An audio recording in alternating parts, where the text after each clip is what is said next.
Welcome everyone to what is the first debate on this channel. The proposition being debated, the American War of Independence was a mistake. The American War of Independence, or the American Revolutionary War, 1775 until 83, was the conflict in which 13 of Great Britain's North American colonies won political independence, eventually becoming the United States of America. Fighting broke out on the 19th of April 1775 with the battles of Lexington and Concord. In June, the Second Continental Congress appointed George Washington to create a Continental Army. In July 1776, Congress unanimously passed the Declaration of Independence. The war followed more than a decade of growing estrangement between the British Crown and a large and influential segment of its North American colonies, caused in part by British attempts to assert greater control over colonial affairs. Until early in 1778, the conflict was a civil war within the British Empire, but after it became an international war as France and Spain joined the colonies against Britain. Meanwhile, the United Provinces, which provided both official recognition of the United States and financial support, was engaged in its own war against Britain. From the beginning, sea power was vital in determining the course of war, lending British strategy flexibility that helped compensate for the comparatively small numbers of troops sent to America, and ultimately enabling the French to bring about the British surrender at Yorktown. Although their war with France and Spain continued for another 2 years, Yorktown ended. Sorry, a little bit of bleed through there. Yorktown ended the British will to continue the war in North America. On September the 3rd, 1783, the Treaty of Paris was signed between Great Britain and the United States, whose terms included a recognition of independence, evacuation of British troops, and the cession of territory up to the Mississippi River. Today, we are very honored to be joined by Peter Helland and Al Shire-Torrey, who will be debating that the American War of Independence was a mistake, and by Prudentialist and Penrose, who will be debating that it wasn't. Also joining us is Columba, who will be judging the debate alongside myself.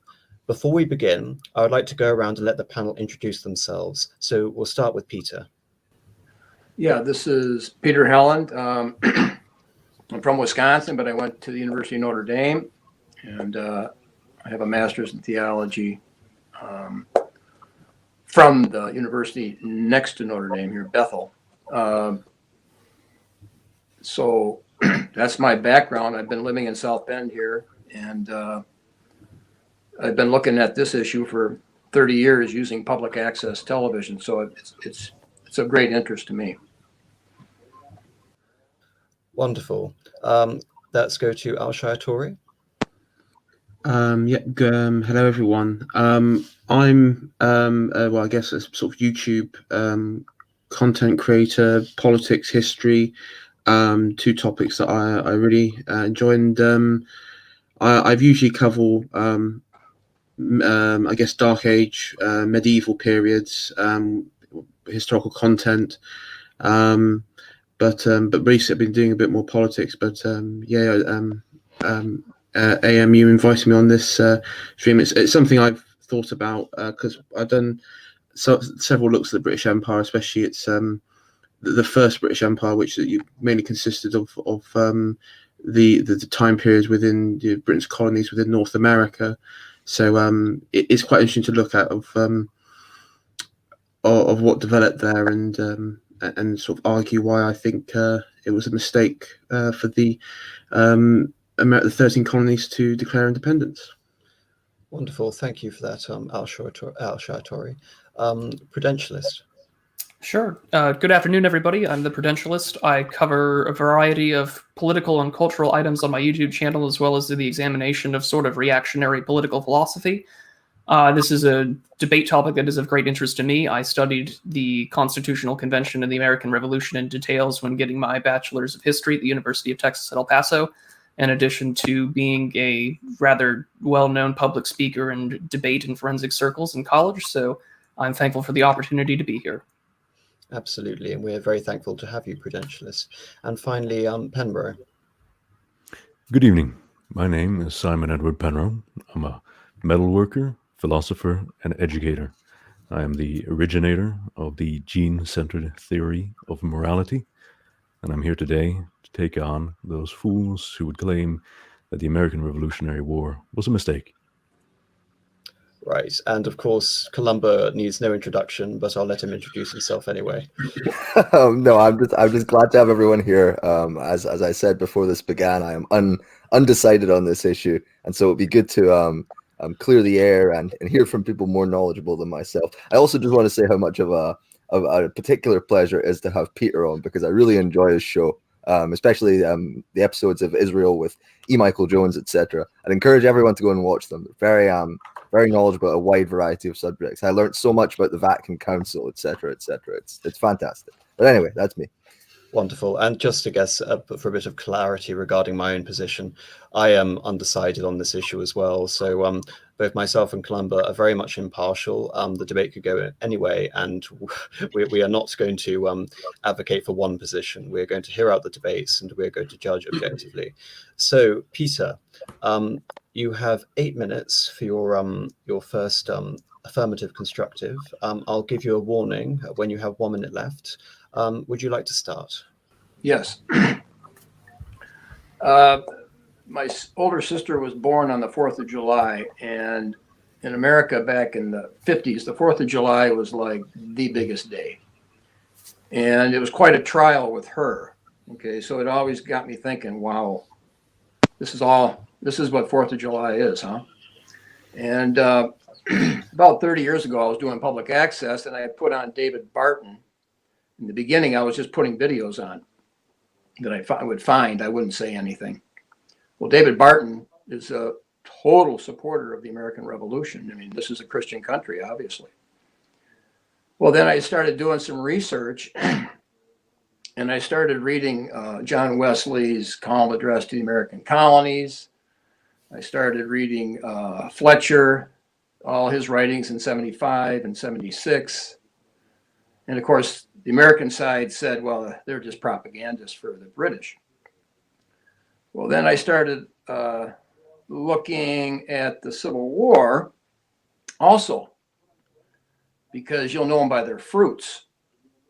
So nobody in America, North or South, questioned the legitimacy of the American Revolution. The Southerners didn't question it. You find very few. Now, the Southerners, Dabney said, well, it's really touch and go.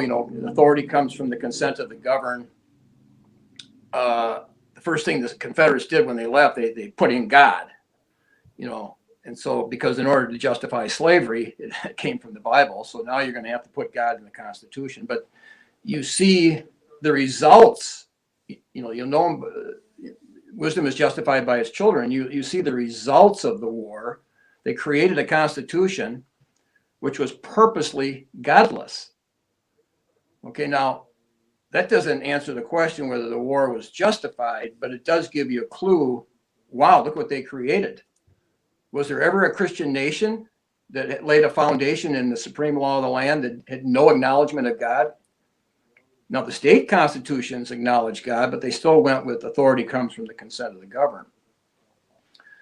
So now we go back. So that kind of caused you to go back, well, let me look into Fletcher's and Wesley's arguments, why it was not justified. And Fletcher was the guy that was emphatic. He would come right out and say it's absolutely impossible that war was justified.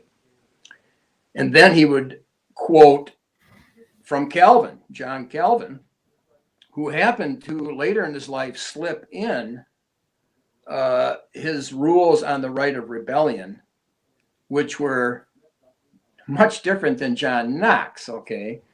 And the leader of the American Revolution was John Knox Witherspoon. I mean, he was the minister at all the key points. Supposedly over 100 of the American founding fathers were educated by him in one way or another. At Princeton, James Madison especially personal. Witherspoon's name is a giveaway, John Knox. Calvin disagreed with Knox on the right of revolution. So Fletcher would argue, said, hold it here, Calvin wouldn't have justified this, and yet you guys call yourself Calvinist. But Knox was on the extreme. And his extreme position enabled him to justify it, but he was outside of mainstream Christianity, even though Calvin and Fletcher were on the opposite sides, the Arminians and the Calvinists. Calvin still sided with, according to Fletcher, the Arminians on when do you have the right of revolution. And then, of course, Witherspoon and John Adams both said often, I guess it was more than once. I don't know every detail of that history, but I do know that more than once Jefferson and Witherspoon would clash, or Adams would clash on the floor, because Jefferson would say the king was a tyrant, and Witherspoon and Adams would say he certainly is not a tyrant. Okay, because King George, according to a lot of biographies, was a very humble Christian. So we got rid of one George and we exchanged it for another, George Washington, who was a noted Mason. And in his writings, you hardly ever see the word Jesus Christ. He quit going to, from my understanding, he quit going to communion. He was an Anglican, of an elder of a subtype. I don't know the Anglican system perfectly, but when you're an elder there, you're also, it's kind of a political position also. But he quit going to communion when the war started. And another clue I had was I'm friends with George Anastopoulos, who's passed away, but he's called the Socrates of Chicago. And I was invited to one of his seminars up in Wisconsin, and it was on Thomas Paine. And I came loaded. He had never seen this stuff that I had. Okay, I had Fletcher, I had Wesley. You know, he was quite impressed, and because I'm always trying to get the other side. But he said he had one little nugget for us, that in Common Sense by Thomas Paine, Paine is quoting Milton in Paradise Lost, and Milton is quoting Satan. And Satan says, when hatred gets this far, reconciliation becomes impossible. And Anastopoulos didn't want to really get into it because he's a big follower. He was a big follower of Lincoln. He's not really a Christian, but he was letting us know that was a clue. And of course, Thomas Paine proceeded then, after Common Sense, to write a couple more books that were aimed to debunk Christianity. And so when he died, maybe only 8 people showed up at his funeral. So was the war justified from a theological point of view, from the men that were theologians? John Knox Witherspoon was from Scotland. He was put in prison in Scotland. And he was at odds with the Anglicans. And so in his mind, he could raise the fear, well, the British are going to try to impose Anglicanism on all of us. And so we have a right to throw that off. That was a tyranny, but there really wasn't any proof that that's what the king was going to try to do, to impose Anglicanism. And so that seemed to be bogus. And we see that today, with Biden and Trump. I mean, Biden, they're pulling all kinds of tricks. I mean, the kind of tricks that people will pull in the dark. And then you get Charles Thompson, who was the Secretary of the Continental Congress for the whole time. And there's a lot of evidence out there that, and he when he retired, he went into studying the Bible and writing and learning and knowing the Greek and doing work with the Greek text. But he nevertheless supposedly is saying that there were so many lies. He threw away all his notes. He didn't want anybody to see what he had put down. So I have 1 more minute? Yes. Okay. So the question is, was it justified? 5 or 6 thousand people were killed in the American Revolution, and like Mike Jones always says, when there's a revolution, it turns into a civil war. So 75 years later, you have up to 600,000 to 1 million men are killed in a war, a civil war that occurs within 75 years as a result of this revolution. So it fits the pattern. It fits the pattern. Right. Thank you very much, Peter Helland. Penro, you have the right to cross-examine Peter for 3 minutes. Would you like to start? And again, I'll give you a minute warning. I wouldn't mind starting, but I thought it was the prudentialist's turn. Oh, no. This is the cross-examination. You're allowed to ask Peter any questions for 3 minutes. Well, Peter, I do enjoy your opening. It was a very well thought out, very well worded opening. But I would say that taking a narrow view of the American Revolutionary War and applying simply a theological perspective is insufficient in light of the many major social issues that span the whole breadth of society, not simply faith. I would point to mainly the Townsend Acts, the Intolerable Acts, and how the British completely ignored already established legislative tradition in the colonies by bypassing state legislators or colonial legislatures to enforce, for example, the Quartering Act that forced the colonies to accept the quartering of British regular soldiers in civilian homes, where they would also be fed, clothed, and paid by the colonies. They had no say in this themselves. Notably, the New York legislature were prevented from taking any legislative action until they acceded to the demands of the Quartering Act. Now, simply taking a theological perspective and applying that to whether or not it was justified or not, you could likely make a very strong argument for the American Revolutionary War having been a mistake. But the events that brought about the American Revolution, which was distinct from the American Revolutionary War, were all instigated by the government of His Majesty George III. Right. Thank you for that, Penro. Now, Prudentialist, we have your first 8 minutes. Would you like to start? Sure. Before we begin, can everyone hear me okay?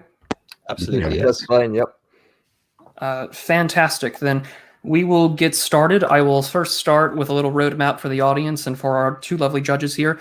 I will be simply going down the flow of my opponent's opening statements, and then I'll be going into my case. So to get started, Peter, thank you so much for the opportunity to provide your analysis. And I think it's important that we also take a look at things from every perspective, whether that's the social issues, the legal issues, or the theological.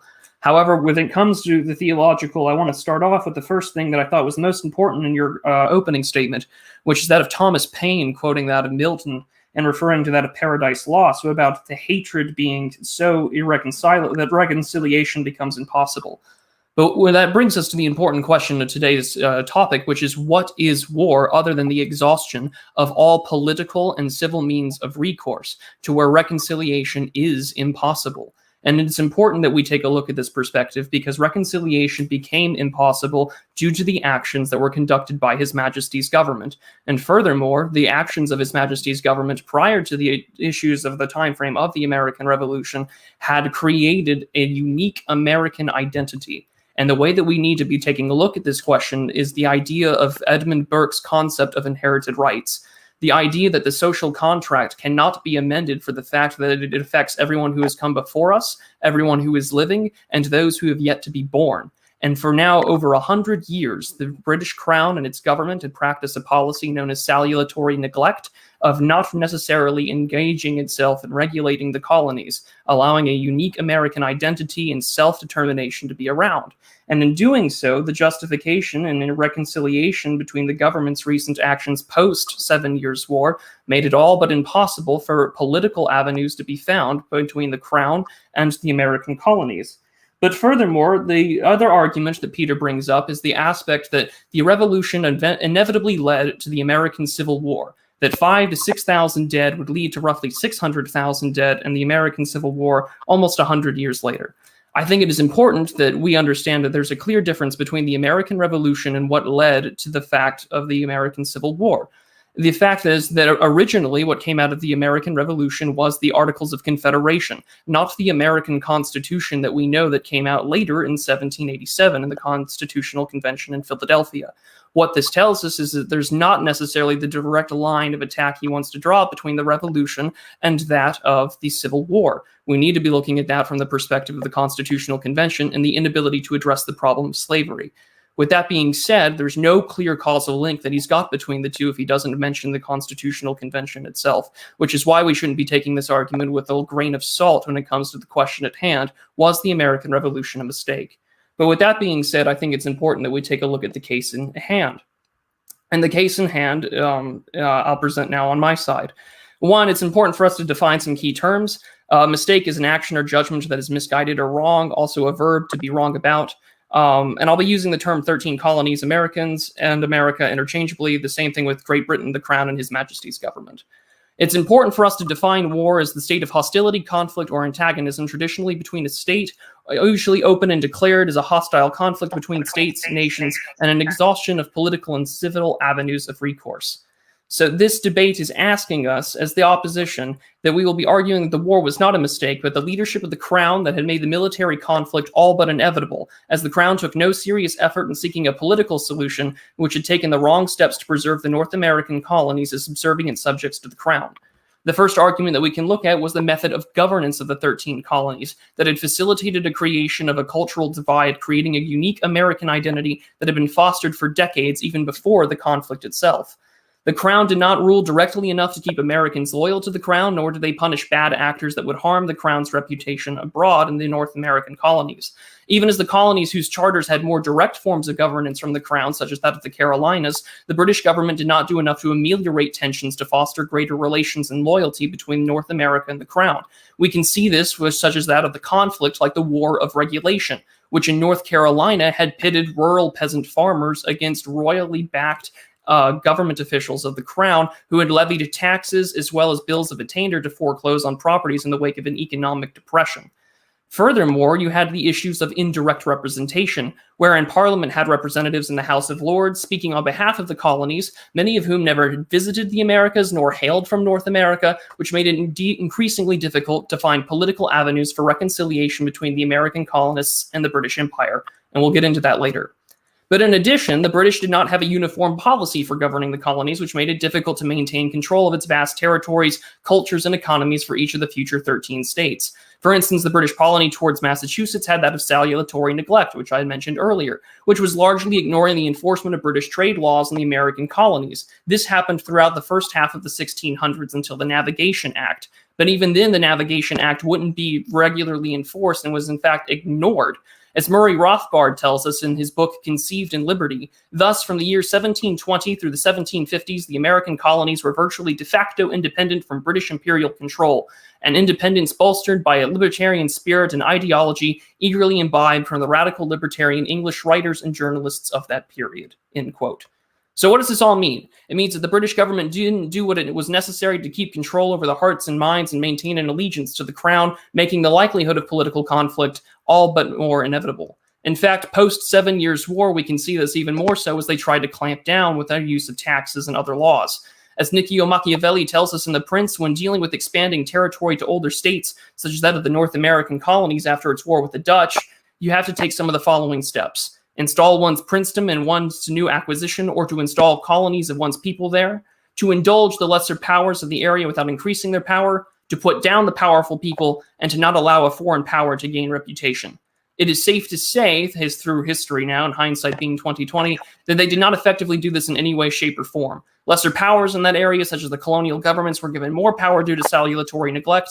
Powerful people like that in the Carolinas were not put down, and one's government was not necessarily installed due to indirect representation.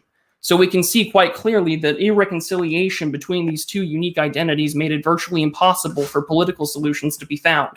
Furthermore, we can also see that the actions taken by the British post 7 Years' War increased tensions and the likelihood of war. As Penrose had mentioned during cross-examination, we have the Quartering Act, which forced British troops into the presence of American homes, a violation of their right to property.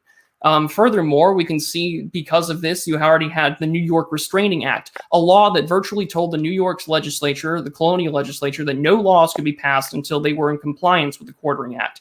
These sudden changes from the crown after a century of laissez-faire regulation left the colonies with little to no room for political solutions. And even furthermore, every attempt to redress grievances that the laws have been historically seen as catalysts for revolution were not taken seriously by His Majesty's government. The Stamp Act, for instance, was already passed without any real American input and was passed without even a debate in Parliament in 1765. Even when it was repealed due to the Stamp Act Congress, we were given the Declaratory Act, which had virtually called in all cases whatsoever to control the North American colonies. Despite American attempts with the Olive Branch Petition, the Crown, the British government, had done little to nothing to provide a political or civil solution for redress of grievances amongst the various colonies. And in doing so, it had made the likelihood of armed military conflict virtually all but inevitable. And it's for these reasons that I would ask our judges, as well as our audience, to seriously consider that the war was not a mistake by engaging in the conflict, but by the British Crown's inability to effectively govern, made war all but inevitable, and the only mistake that's being seen is on that of the Crown. And I now stand open for cross-examination. Thank you very much, Prudentialist. Peter, would you like to cross-examine the Prudentialist? Yeah. I'm coming from a theological because it used to be that theology was the queen of the sciences. So the theology determines if something's justified or not. Any other field doesn't hold the high ground on what is right or wrong. So if something is right, then it has to correspond to Orthodox Christian theology. At that world at that time, everybody agreed with that. There was no doubt on any sides that right and wrong was determined by Christian theology. So the issue really was, did the British have a right to tax the Americans? They had fought the 7-Year War, the French and Indian War, that the colonists were in danger of being overtaken by the French. So the British step in and defend them. It cost them a lot of money. They hadn't been taxing them, and that was a big mistake. Samuel Johnson said they're nothing but spoiled brats. Okay, how do you determine if somebody's a spoiled brat? Well, you put a little pressure on them. You put a little demand on them that you have a right to do, and they can't handle it. Okay, that's how you determine character. You put some pressure on, and they're going to say, well, that's not right what you're doing. Well, that's what you think. Okay, so they start taxing them, and they resist. You have the Boston Tea Party. Some people say they come out of the Masonic Lodge. John Hancock, he was anything but a moral person. They throw the tea in the harbor. Well, now the British have to defend that criminal act, and they're doing their duty to defend those people who were injured. And Boston wasn't going to put up with it. We're seeing that these people, the Americans, were spoiled, and they were rebellious. And Fletcher says that'd be like blaming God for giving the command, you can't eat the fruit in the garden. Well, God's to blame because he shouldn't have put such a burden on them. Well, that's ridiculous. The government has a right to put burdens on. So do we have a question? I'm saying he's not looking at it from a theological point of view. Are you going to address the theological issue that he actually determines if something's right or wrong? Okay, so we can actually go into that. So we have already, both within the Stamp Act Congress, the Declaration of Independence, as well as the Constitutional Convention and the Confederation governments, had all in their debates had mentioned the providence and the necessary aspects of having their own, right to self-determination, especially after 100 years of having their own unique Christian identity not being interfered there. Even in your case, you had mentioned the concerns over Anglicanism being imposed, whether that was going to happen or not. The fear of that would be righteously justified, especially considering the colonial history of many of them, whether it's the Pilgrims or the simple fact that these individuals had fled for their own religious freedoms, and numerous of the states and colonies had it. Right, thank you very much, Prudentialist. Right, Al Shayatori, your 8 minutes are up. Would you like to start? Yeah, thank you very much. So first of all, I'd like to start with, I guess, looking at the sort of conclusion of the the War of Independence.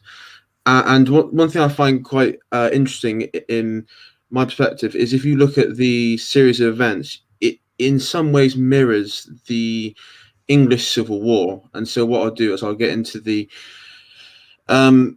you have obviously the movement of the Sons of Liberty in Massachusetts colony, and one of the motto that being no taxation without representation.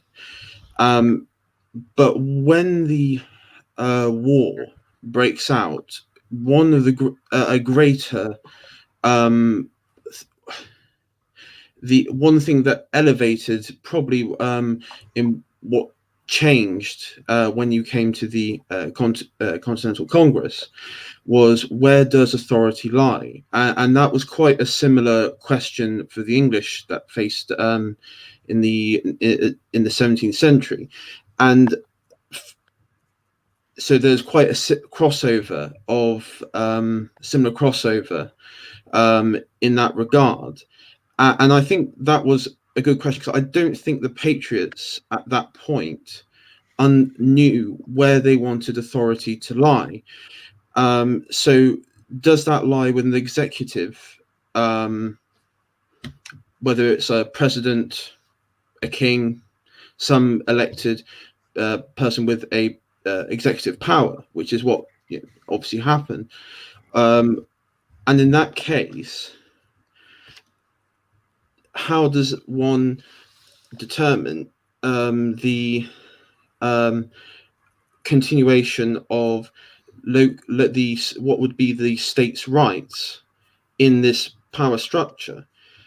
And so I look at what happened immediately after the American War for Independence, like with the Shays Rebellion, where you had an instance where, in almost ironic fashion, the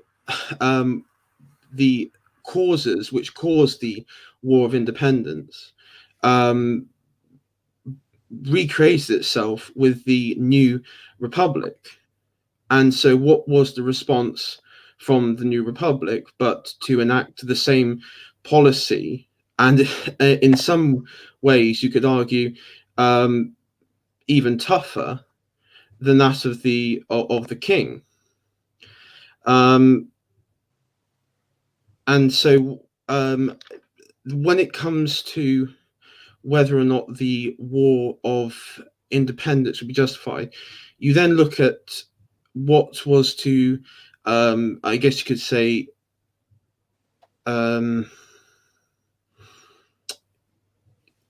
gained in the immediate aftermath. So yes, I said the Shays Rebellion.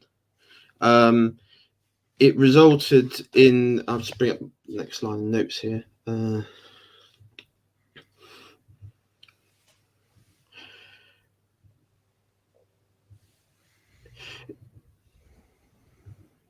Yeah, so the mob seizure, the mob itself was physically removing the new states' tax collectors. One of the big reasons behind this was that, of course, the war itself caused huge economic stress on the New Republic. Largely, the Republic's new the economy was predominantly a market economy on agricultural grounds, and the merchant classes, which became the I guess you could say the administrators of the New Republic, were quite were quite out of touch with these sort of rural American farmers who were petitioning the state legislators at the time against the taxes that were being brought upon them. And so, sort of in the whole, what you have is, in my opinion, a complete sort of, not so much of a victory, because you end up just effectively the American Republic repeating what their complaints against the British Crown that they had. So I mean, that's one thing that I sort of come away from it, and sort of in the immediate aftermath of the War for Independence. Is that you have 3 more minutes? Is there nothing else you want to say, Al?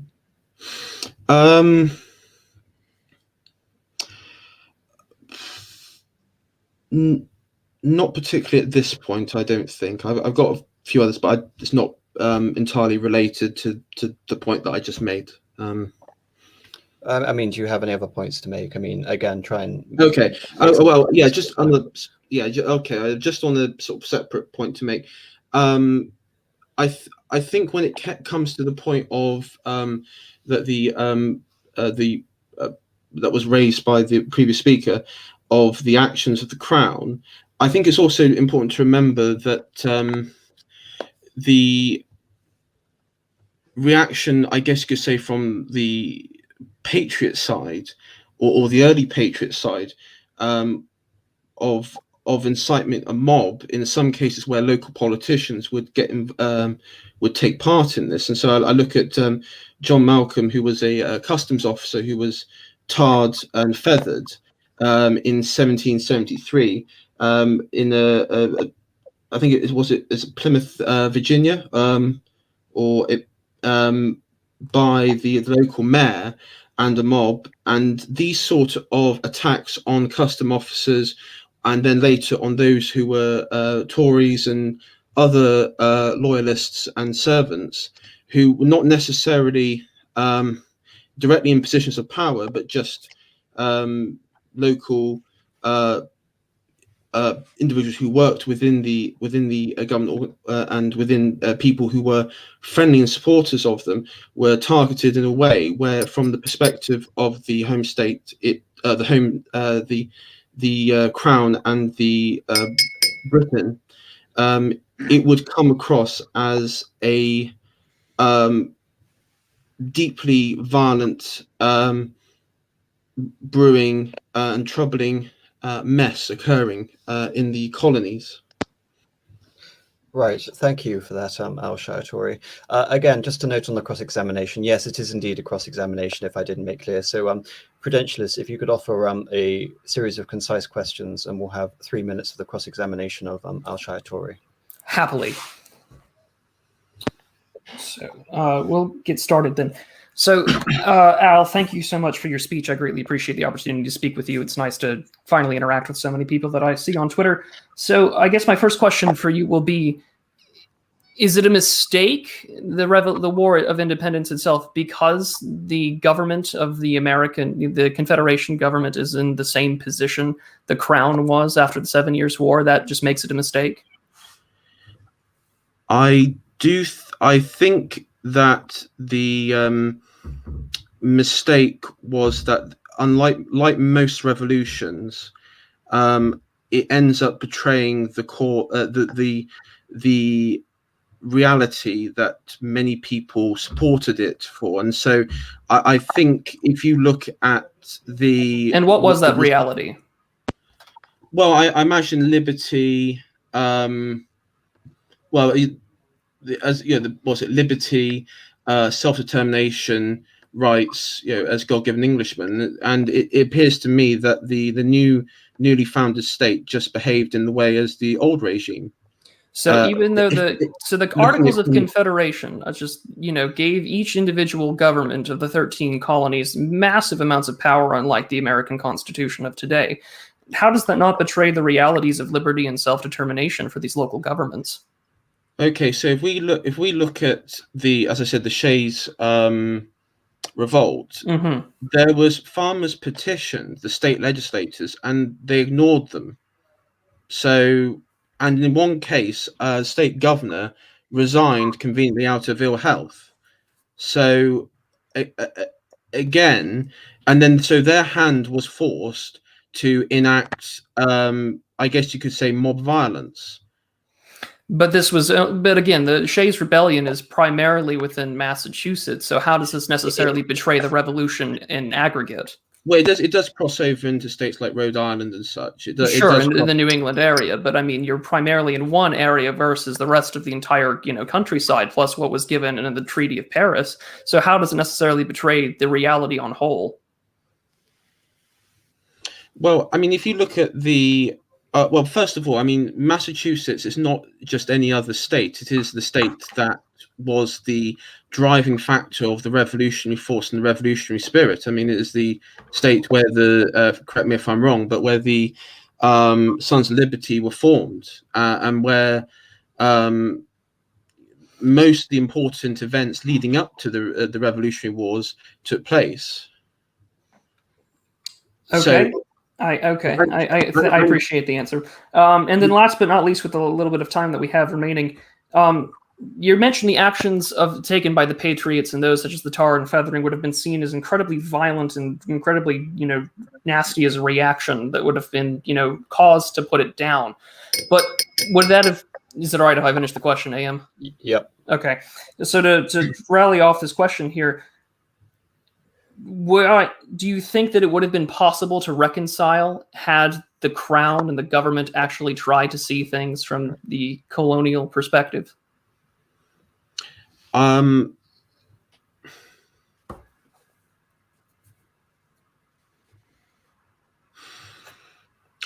don't. I think that's an answer in itself. That's a good question. Actually, I'm not going to lie. That's a good question. I don't think so in that particular time. No, I don't. I think because of the I do think, number one, because of the preceding 7 Years Wars and the conflict with the French in Canada and the consolidation in North America and the importance of the economic trade between America and the Indies. I think ultimately, I don't think there would have been reconciliation, because I think the perspective at the time, which I think was fair, it was just a colony in like comparison to, say, Jamaica or the Bahamas. It was considered that sort of just a colony. Right. Thank you. Thank you very much, Al-Shai Tori and Prudentialist. Just a note for the audience watching, we will be having questions and answers after the final 8 minutes and the cross-examination.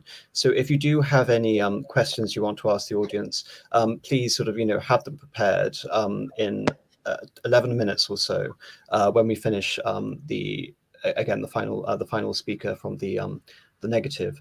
So, Penro, would you like to start? Yeah.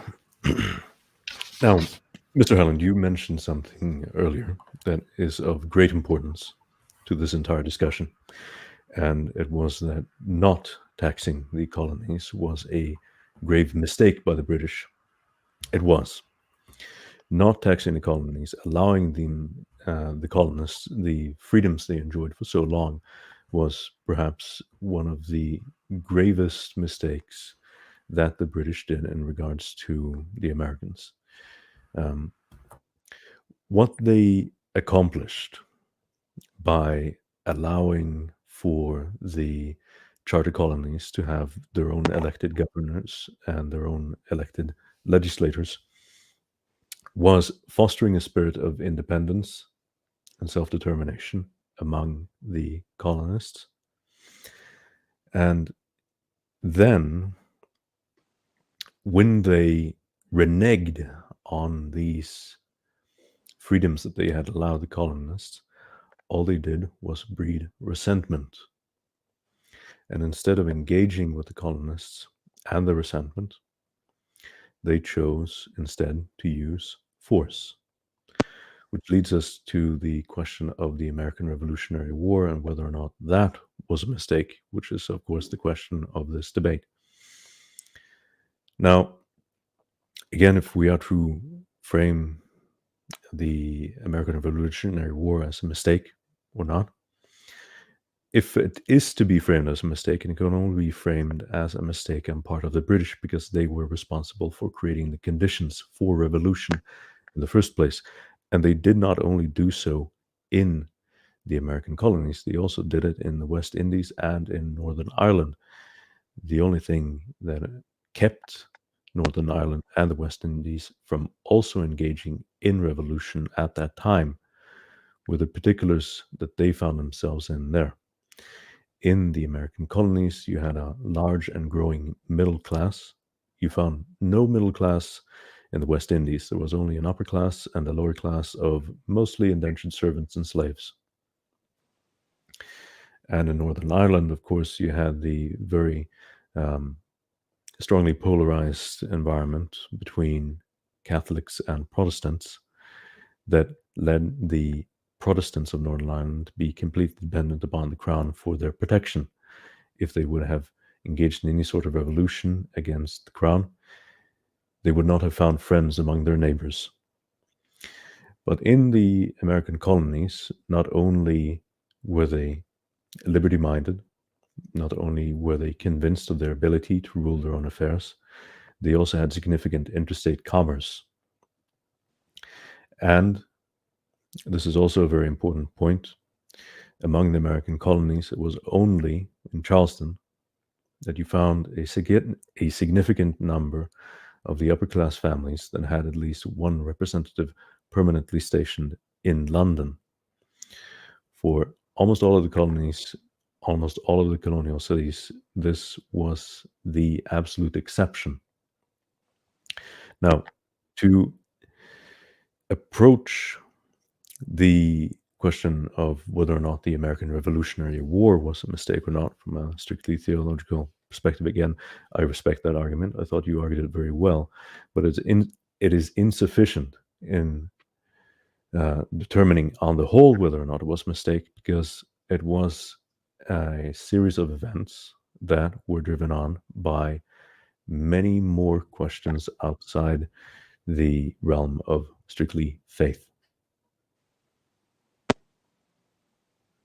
Penro, if you finish, you still have 3.5 minutes.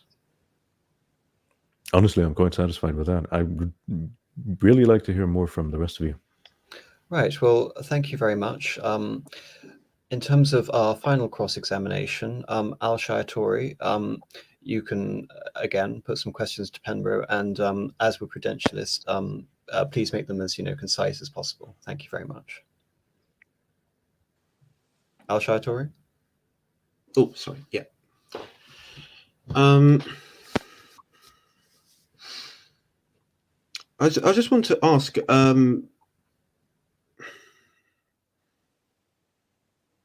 where does I'll just ask Penro, where do you think power should lie?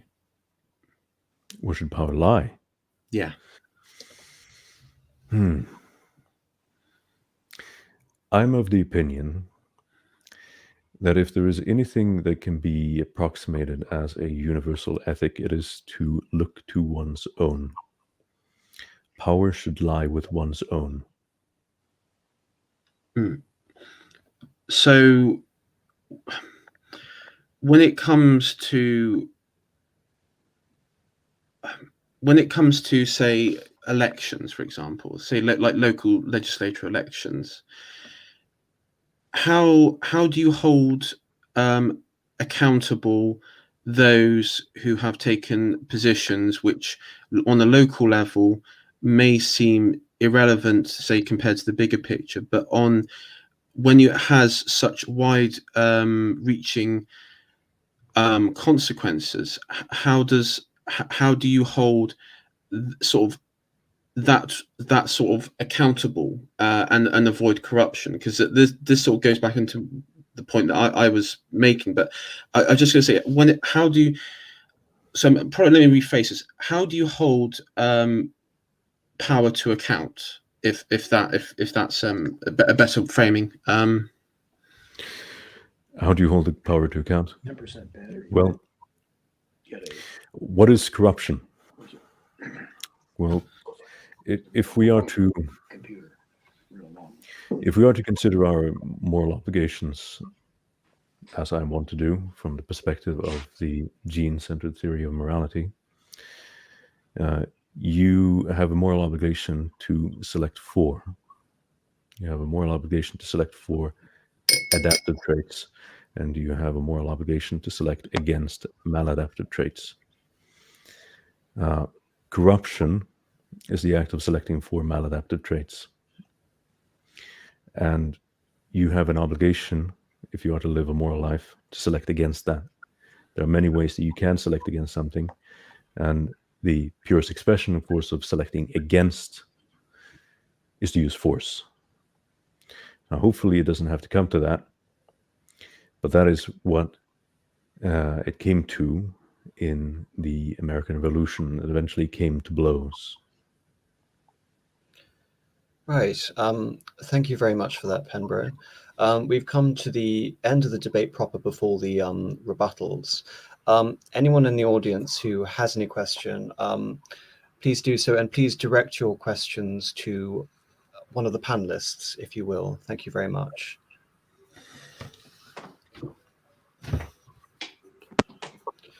Right. No one, no takers? Come on there, 46 of you watching. I'm sure... Have we left them all speechless? Apparently so. So, again, you know, if there are going to be no questions, we'll probably move on to the rebuttals. Right. No questions, all right. So we'll start off with the first negative rebuttal. So that falls to you, Prudentialist. Thank you very much. Take it away. Wonderful. Then I will just review our cases at hand, and I will provide a list of reasons as to why both our wonderful judges and the audience should be voting in for the negative. So let's get started. I want to go back and start with the issues of today's debate. And the debate question is whether or not the War of American Independence was justified, or, well, was a mistake. And we're looking at whether or not the actions taken were indeed justifiable, if they were, you know, considered to be in the wrong, if it was the wrong course of action.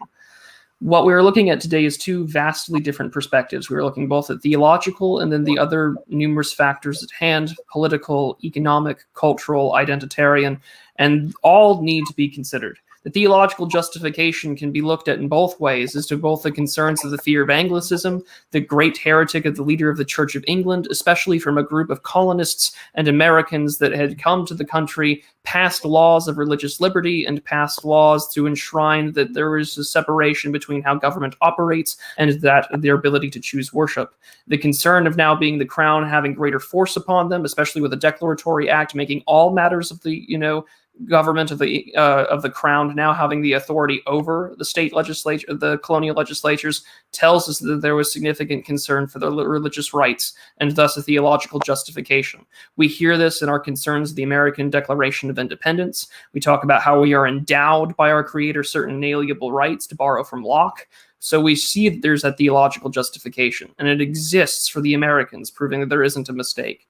But furthermore, both of my wonderful opponents, Alshire Tory and Mr. Helland, refused to address any of the points that were raised in the first negative constructive, whether it's the issues raised about what happened after the 7 Years' War, the failure of the English crown to follow the advice of Mr. Machiavelli in regards to governing this, you know, the land of North America properly, and the fostering of a unique American identity.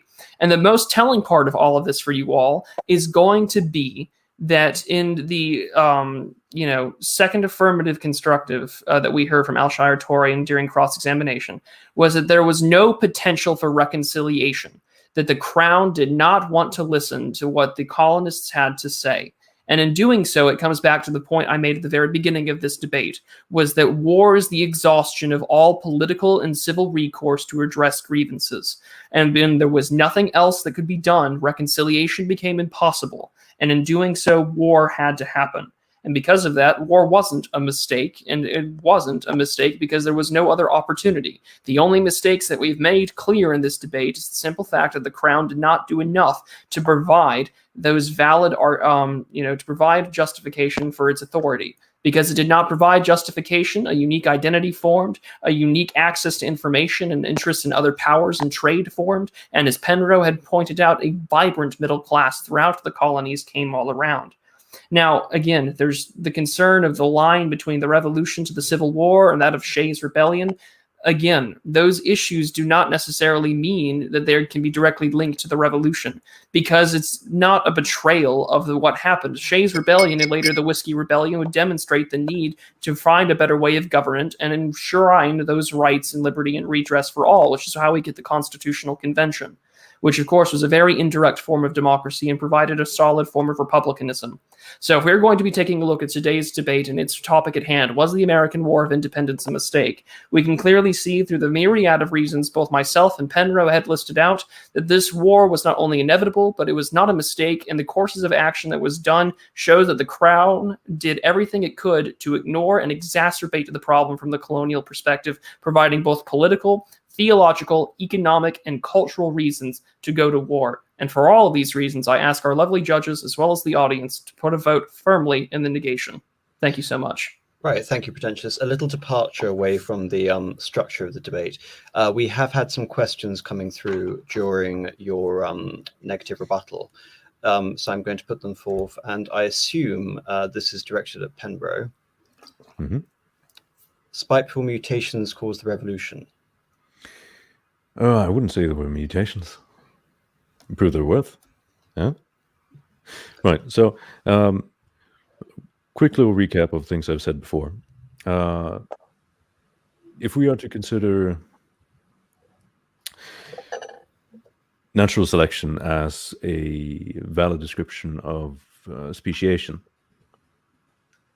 and if we are to consider that we as humans are at our most basic sets of DNA being expressed in an environment, whatever environment we may find ourselves in, morality can only be that which is selected for. That is to say, moral action are the strategies that generate iterative success over generations. And as I alluded to earlier, if there is anything that can be considered a universal ethic, it is to look to one's own, because it is within your own communities that you find success.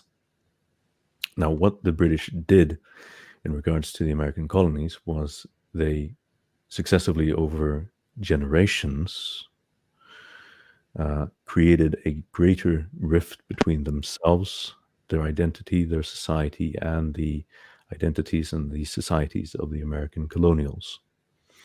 They brought about the resentment and the dissolution of the British imperial authority in the North American colonies, and it was through their actions that the conditions for revolution were created.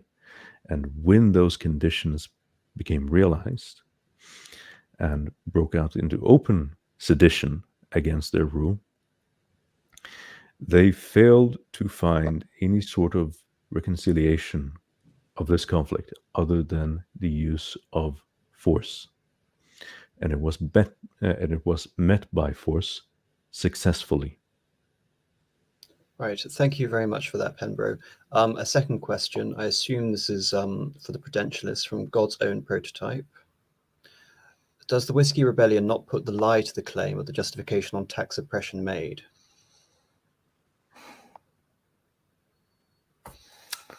That's a good question. Does the Whiskey Rebellion not put the lie to the claim, the justification on tax oppression made? I'll be completely honest, God's Own Prototype. I guess I would have to ask for some clarification to the question. I think what he's saying there is that through the Whiskey Rebellion and the excessive oppression on tax, is that not a point of hypocrisy on the part of the revolutionaries?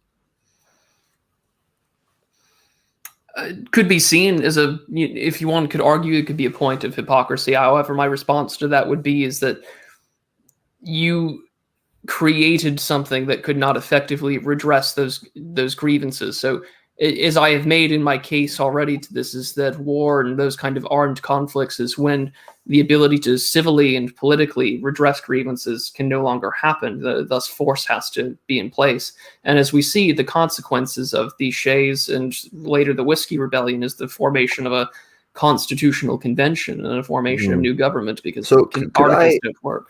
Would it be all right to interject with a question here, AM? Yeah, sure. Okay, so Prudentialist, you argue well, and this point that you make here, that once there's no point of reconciliation or redress, if a war comes, that war is not a mistake. Yes, would I be characterizing your view correctly? Well, I would be saying it's justified. I am adhering to sort of the just ad bellum sort of perspective. So for the sake of this argument, yes. So would you view the American Civil War, because that has come about through the creation of an intractable situation in your new revolutionary America, the difference between the Jeffersonian and the other conception of what America should be, and it's gotten so intractable that you have this civil war. Now, if that war was inevitable, is that war also justified? Oh boy, this leads to the wonderful hot take of one's perspective of the American Civil War.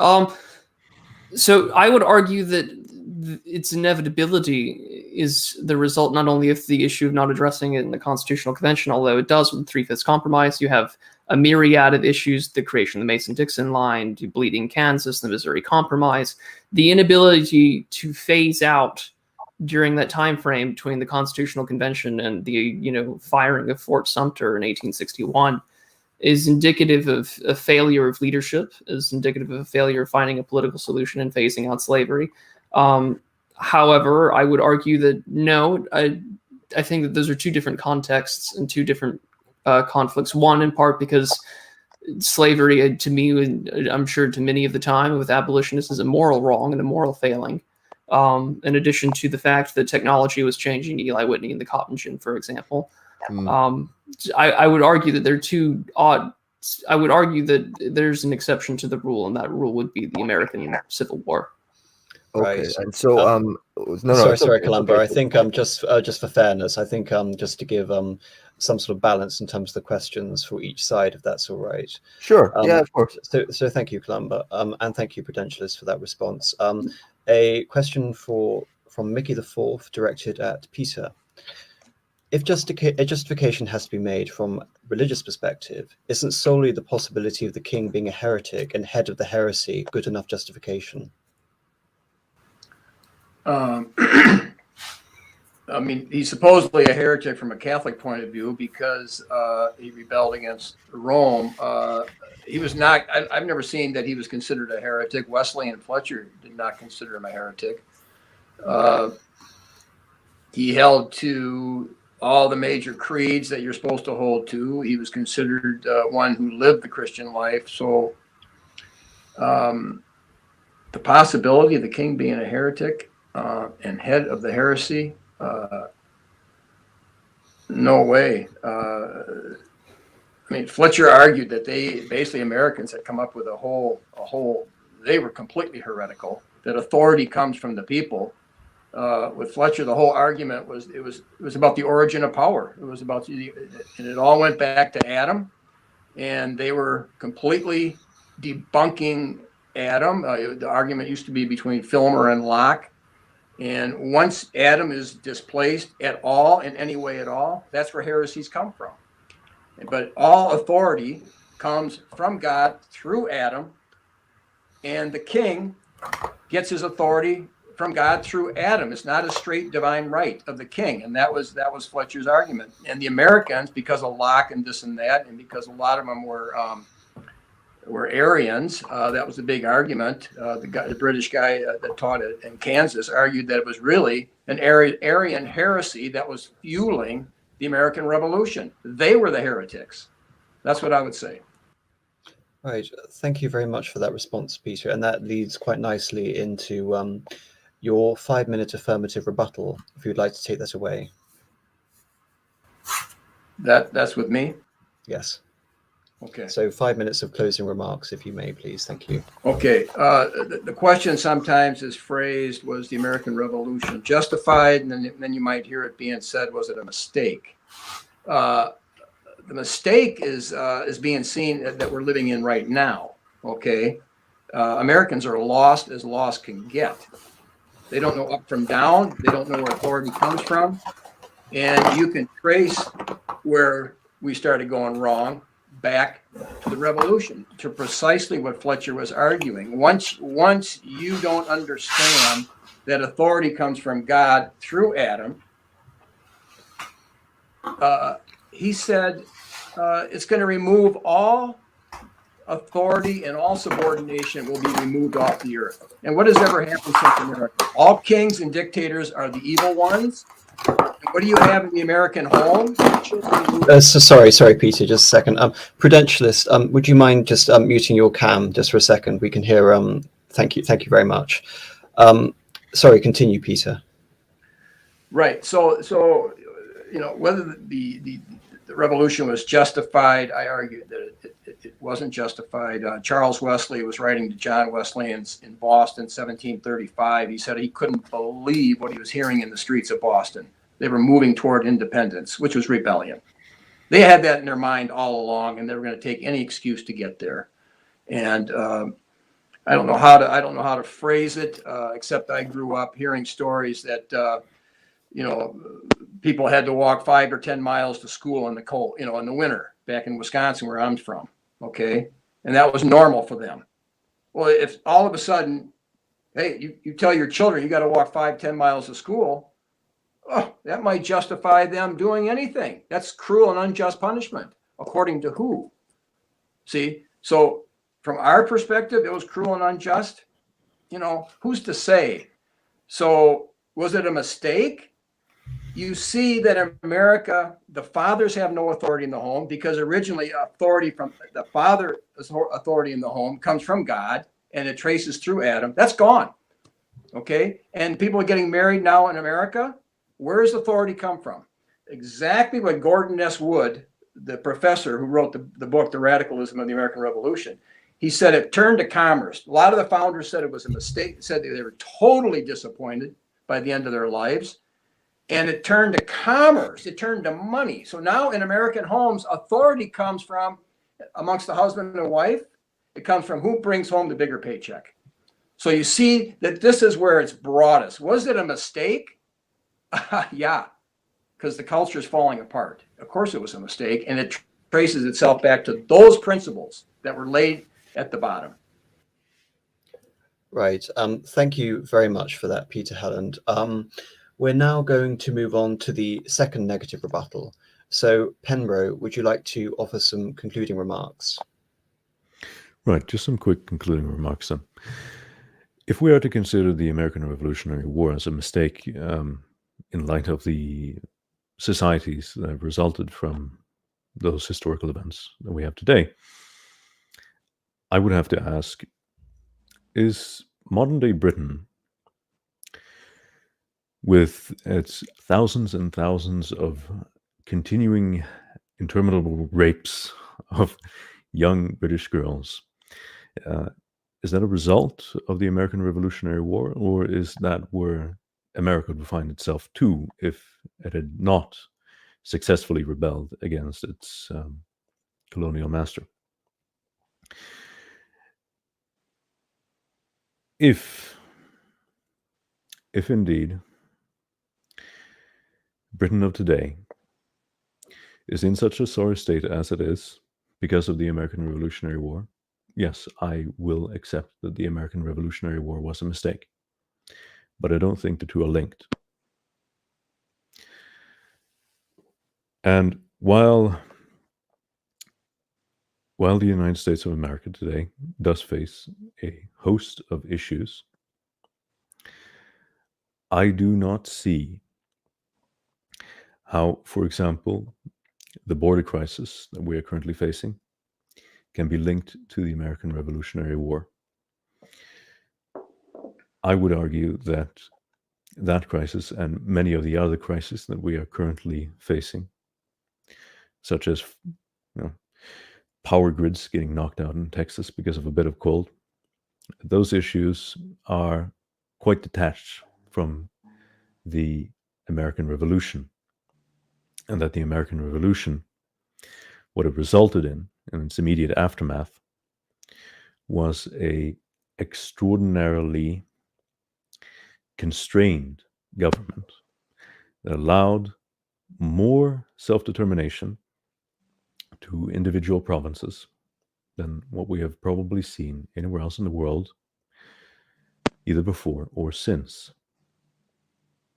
And that is something that should be commended and lauded, and that its legacy should not be forgotten, and that we should continue to honor the founders of the American Revolution and the United States as it took shape, and the work that they put in to create a lasting union that will stand the test of time, which I would argue it has, despite its many issues.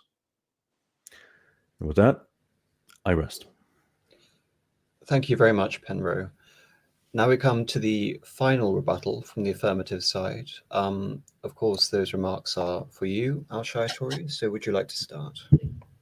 Yeah, so to sum up the question of whether or not the American Wars of Independence was a mistake, I think one thing I would say is, number one, you look at the public opinion at the time, which, while it's hard to grasp in exact detail, but it does show something which is rather consistent, is that there was roughly between 15 and 20% support for the Crown and for the British, and that the Patriot cause, Patriot support, never really achieved over 50%.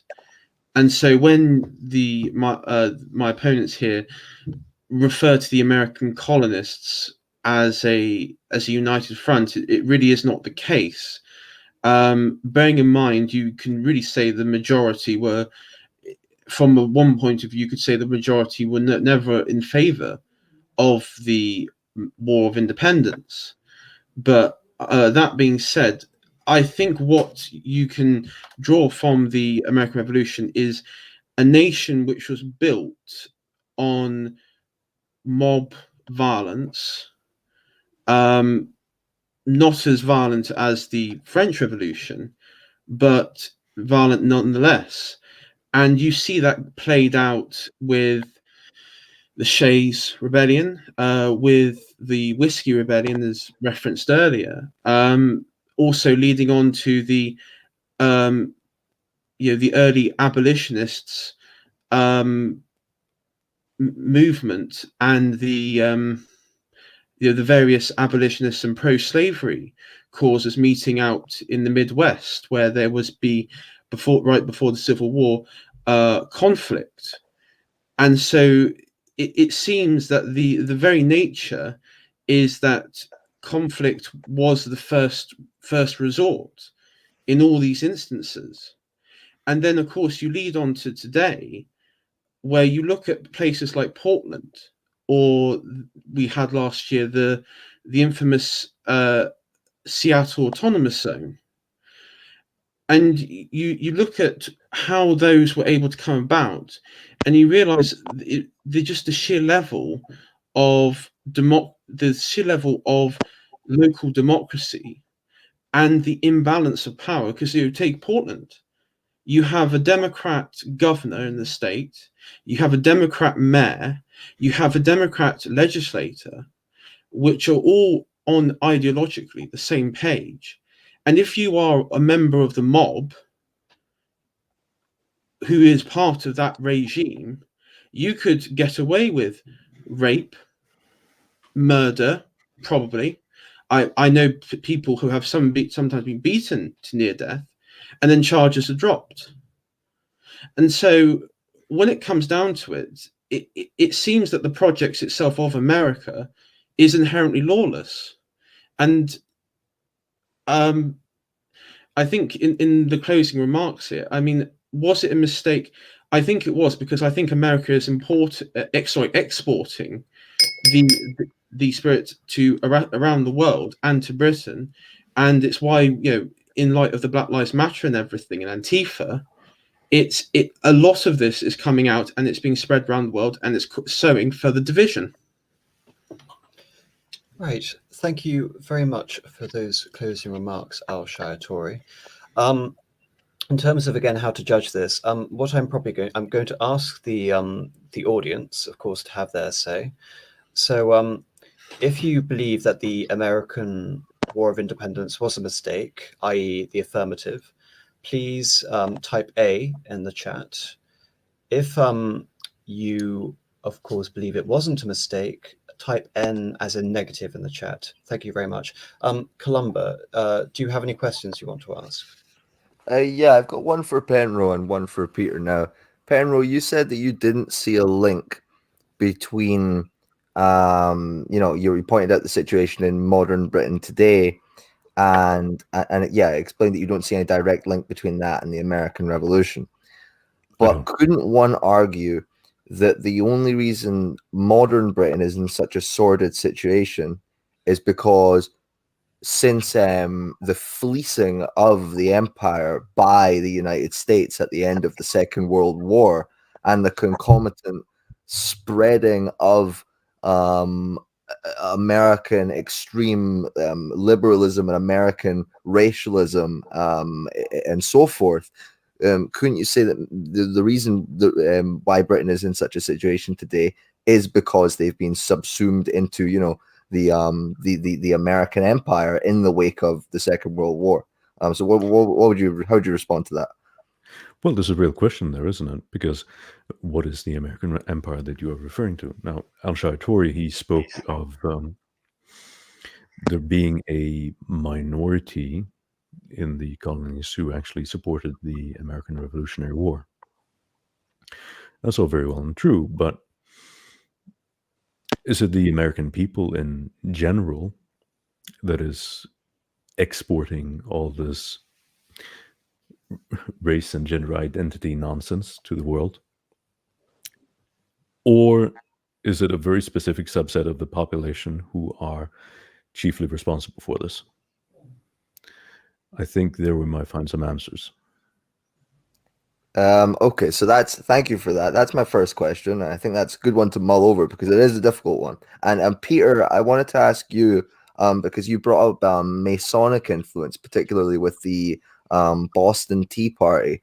Now, I know about Masonic influence in the French Revolution, but to what extent would you say that there was communication between these two, and to what extent, like, why do you bring that up? Why is that such a damaging factor?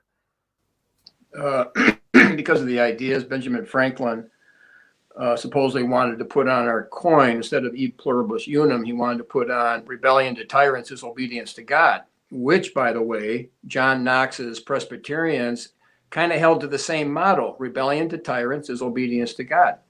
But if Witherspoon said that the king was not a tyrant, then hold it here. Then where are you going? Go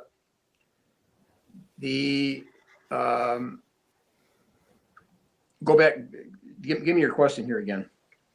I just wanted to ask why it's harmful, and also the extent to which there is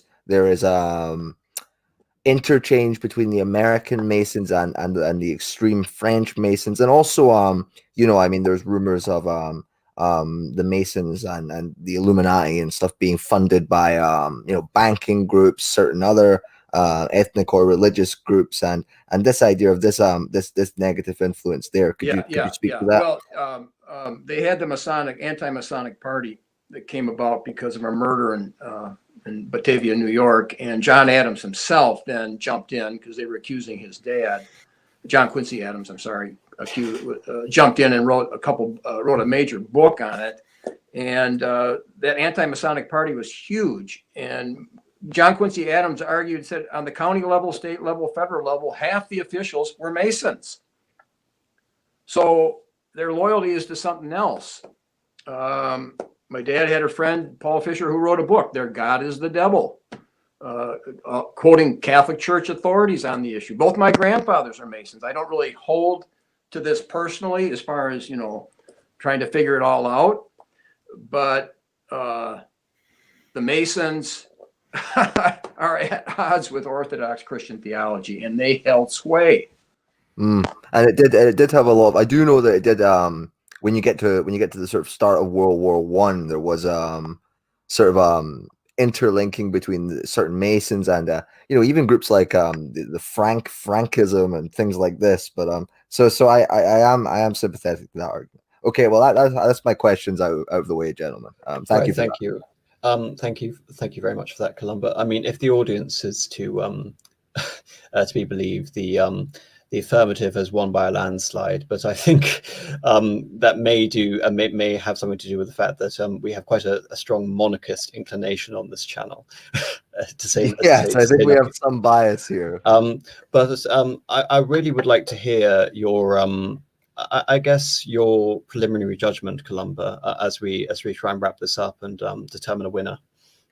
I mean, of course, as a Catholic, I'm sympathetic to Peter's argument that you have doctrinally already. I mean, regardless of whether or not it's the crown side or the revolutionary side, both sides have a lot of problems here, and they're both founded in sort of fundamental doctrinal errors, and so you end up getting into a situation of you have one flawed new industrial commercial venture on one side, then that's sort of the north, and then on the other side you have this southern again based on sort of liberal principles or whatever, but it's a massive slave society, and so I find it very difficult to approve of this revolution, and I think I do think that there is something to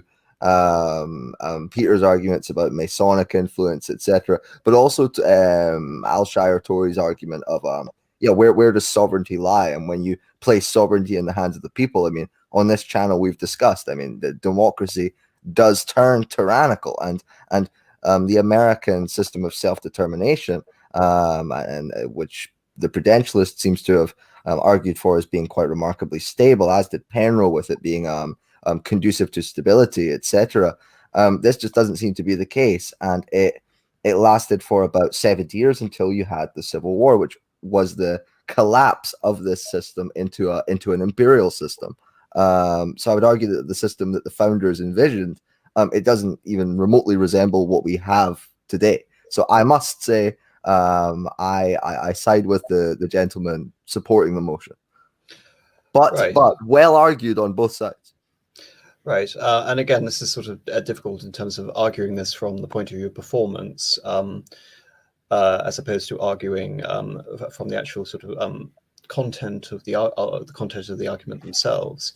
I am, really torn here because Peter is obviously elucidating the Christian theological aspect, and as a Catholic and again as a monarchist, I'm very much inclined towards that argument. However, the arguments made by the negative, in particular the arguments elucidated by Prudentialist in regards to the tyrannical overreach, or at least the perceived tyrannical overreach of King George III. Again, this idea of the colon. Again, I can't remember that term you used, Prudentialist, to refer to the less bossy state of affairs.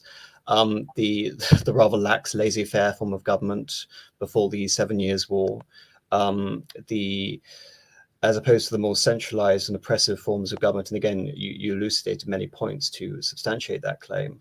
I am again very sympathetic because, from a reactionary point of view, again, you're arguing on behalf of the divine right of kings on the other. But on the other hand, you're arguing that the king has to operate within the framework of English liberty, ancient liberty. And this is not only just a theme throughout American history, but this is also a theme throughout English history, a continuous theme throughout English history, going back all the way to the anarchy in Henry I. So in terms of the strength of the argument, again, Peter Helland, you put forward the consequentialist argument, you put forward the theological argument. Al-Shaitor has also talked about the argument from hypocrisy. I am personally more inclined to go for the argument that the American Revolution wasn't a mistake. So I'm going to put my vote in the N camp. However, with Columba advocating for A and with the chat firmly in the group of A, that's 2v1. So the affirmative has won the debate. And thank you very much for, again, all of you for participating. It's been fascinating to hear your arguments. I would love all of you to have an opportunity just to explain what you're doing, anything you want to shill on your own channels, etc. Please go ahead. I think I'm starting counterclockwise, so starting with Prudentialist first. Well, once again, thank you for letting me come on, and even if we're on the losing side, I'm happy to have the opportunity to show off and give a good conversation and good debate. So you can find my channel at The Prudentialist. There's about 850 subscribers. We're trying to get to 1,000.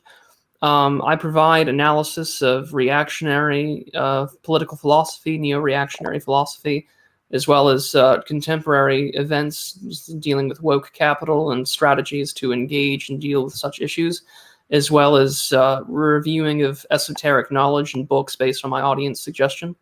So you can find me there. I'm also at Twitter at 2bprudential, and I thank you for the opportunity to shill. And thank you so much, Prudentialist, for coming on. It's been absolutely wonderful having you. And I think in terms of a unique debater, in terms of an individual debater, I would have to award Prudentialist to be the top debater for this evening. Yes, I give you many style points, my friend. So you have a commiseration prize, even if your side lost, Prudentialist. Well, I have these lovely pewter metal plates from college that say I'm good at talking out of my ass, so I appreciate it. So thank you again. Al-Shaitor, is anything you want to shill? Al? Yeah, I've got probably anything else. We got local elections coming up here in the UK in 50 days' time, I think. So I got something big planned for that, but I'll let everyone know on my channel and social media later down the road. But I got something big planned for that night.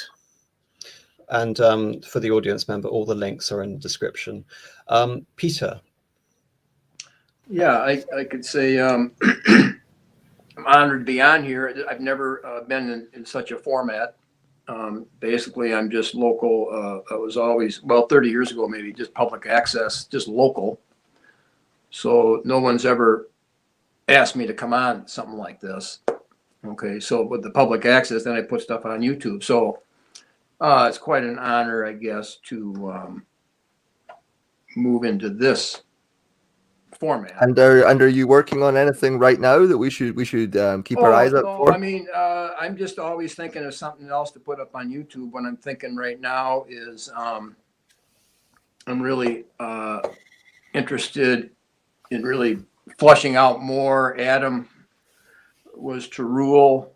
The command was he was to rule over the woman. So now I'm really looking at Christ.